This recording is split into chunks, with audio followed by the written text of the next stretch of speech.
யோகி பாபுவை பற்றி எல்லாரும் பேசிகிட்டு இருந்தாங்க. குறிப்பாக வசமால் பேசும்போது இந்த கிணத்த காணோம் அப்படிங்கிற இந்த தலைப்பே வந்து ஒரு பொலிட்டிக்கல் ஸ்டேட்மெண்ட் ஆயிடுச்சு அப்படின்னு சொன்னார்.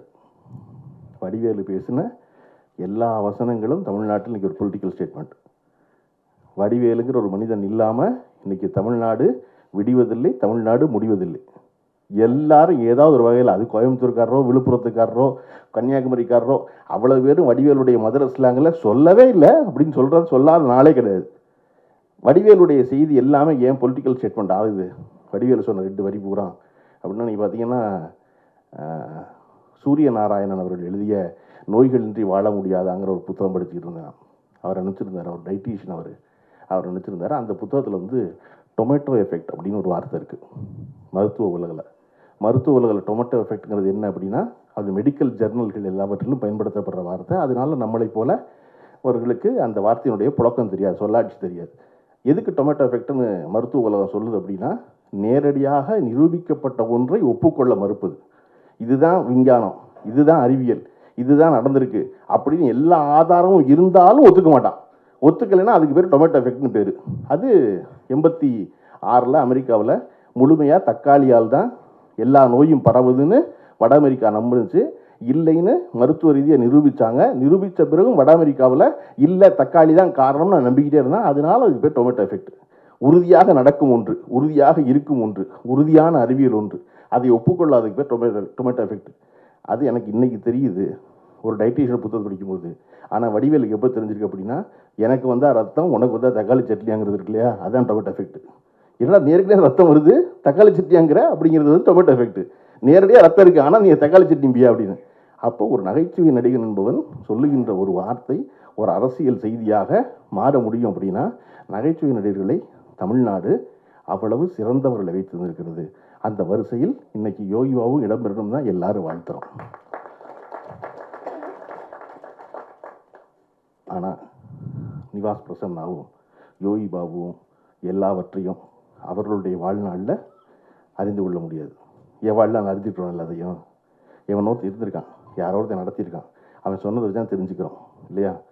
சினிமாவில் எப்பொழுதும் என்ன செய்யக்கூடாது அப்படின்னா, அட்வைஸ் மட்டும் பண்ணக்கூடாது. ஏன்னா யார் அட்வைஸையும் யாரும் கேட்க மாட்டான். கேட்பாங்களா யாராவது? ஏன் சினிமாவில் கேட்க மாட்டாங்க? ஏன் கேட்க மாட்டாங்கன்னா, ஏற்கனவே வீட்டில் சொல்ல கேட்காம தான் இங்கே வந்திருக்கோம் இல்லையா? சினிமாவுக்கு யாரெல்லாம் வந்தா, யாரெல்லாம் வீட்டில் சொல்கிறது கேட்கலையோ, யாரெல்லாம் வாத்தியார் சொல்கிற கேட்கலையோ, ஆசிரியர் சொன்ன கேட்கலையோ, பள்ளிக்கூடத்தில் சொன்ன கேட்கலையோ, அவர்கள் எல்லாம் சினிமா கிளம்பி வந்திருக்கோம். இங்கே வந்து எப்படி இன்னொருத்தர் சொல்கிற கேட்போம்? கேட்க மாட்டோம். அதெல்லாம் எனக்கு தெரியும்போம்.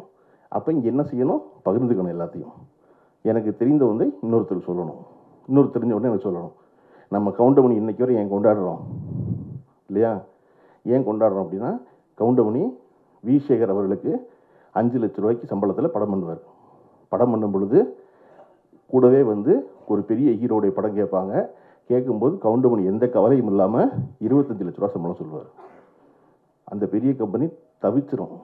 என்னடா அந்த வி சேகர் நம்ம ஸ்டுடியோவில் தான் இருக்கிறாரு, 40 நாள் டேட் வாங்கி கொடுத்துருக்காரு கவுண்டமணி, அதுக்கு 5 லட்ச ரூபா சம்பளம், நமக்கு 5 மடங்கு 25 லட்ச ரூபாயா 10 நாளைக்குன்னு கேட்டபோது கவுண்டமணி சொல்கிறேன், அவன் என்னை ஹீரோ வச்சுருப்பான், நீ எடுப்பியா? உன் படத்தில் யாரோ ஹீரோ, நான் பக்கத்தில் நிற்பேன், அதனால உனக்கு 25 லட்ச ரூபா சம்பளம். அவன் என்னை வச்சு 40 நாள் எடுப்பான். நான் தான் எல்லா முக்கிய வசனத்தையும் பேசுவேன், நான் தான் என்னுடைய வாழ்க்கை மாறப்போகுது. அதில் என்னை எந்த படம் ஞாபகம் வச்சுருப்பாங்க? இந்த 5 லட்ச ரூபா படம் தான் ஞாபகம் வச்சுருப்பான். நீ சொல்கிற ஹீரோ பக்கத்தில் போய் நிற்கிற 25 லட்ச ரூபா படத்தில் ஞாபகம் இருக்க போகிறதில்ல, அதனால உனக்கு ஃபைனு அப்படி பாரு கவுண்டமணி. அதை போல செய்து இன்றும் சினிமாவில் வெற்றிகரமாக இருக்கிற இன்னொரு நபர் யாருன்னா இளையராஜா. இளையராஜா தனித்து, இளையராஜாவை தவிர்த்து தமிழ் சினிமா கிடையாதுன்ற காலகட்டம் ஒன்று உண்டு. வெறுமனை ஒரு பிளாக் அண்ட் ஒயிட்டில் ஃபோட்டோ போட்டு ராகதேவனின் இசையில் போட்டால் எல்லாரும் வந்து வாங்கிக்கிறவாங்க படத்தை. அவர் லேசாக 92 அந்த இடம் பறிபோகுது. அதை பற்றி அவர் கவலைப்படல, நடத்திக்கிட்டே இருக்கார், படம் பண்ணிக்கிட்டே இருக்கார், தொடர்ந்து நடக்குது. வெற்றி படம் கொடுக்குறாரு. மறுபடியும் அவதாரங்கிற படத்தை நான் பார்க்குறேன். 97-98 கமலால் இளையராஜான்னு பேர் போட்டால் அரங்கு அதிருது. இன்றைக்கும் இளையராஜான்னு பேர் போட்டால் அரங்கு அதிருது. ஒரு மனிதர் எப்படி தன்னுடைய இடத்தை விட்டு விலகி நின்று 30 வருஷம் கழிச்சு கைதட்டு வாங்குறாரு அப்படின்னா இளையராஜா ஒரு பொழுதும் பெருநிறுவனங்களுக்கு மட்டுமே படம் பண்ணலை. எவரிடம் பணம் இல்லையோ அவருக்கு இளையராஜா படம் பண்ணிக்கிட்டே இருந்தார்.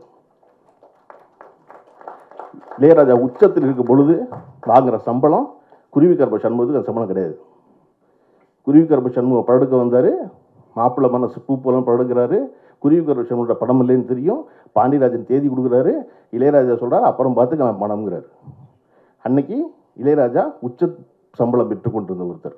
அப்போ யாருக்கு வீட்டை கொள்ளையடிக்கணும், யார் வீட்டை வெள்ளையடிக்கணும்னு தெரிஞ்சிருக்கு அவருக்கு இல்லையா? நிவாஸ் பிரசன்னாவும் யோகி பாபுவும் இந்த அரங்கத்தில் இருக்கிற நடிகர்கள் எல்லோரும் சேர்த்து கொள்ள வேண்டிய செய்தி, இங்கே சம்பளம் என்பது நிரந்தரம் அல்ல. உங்களை நம்மளை எல்லாரையும் சொல்லப்படுற மார்க்கெட்னு சொல்கிறது போய் பிம்பம் இல்லாட்டினா கைவிட்டுருவாங்க. ஆனால் யார் கைவிட மாட்டானா, யார் எளிய மனிதர்களோ, யார் எளிய இயக்குநர்களோ, யார் எளிய தயாரிப்பாளர்களோ அவர்கள் ஒரு பொழுதும் எவரையும் கைவிடுவதே இல்லை. அதனால நான் பார்த்துக்கலாமா?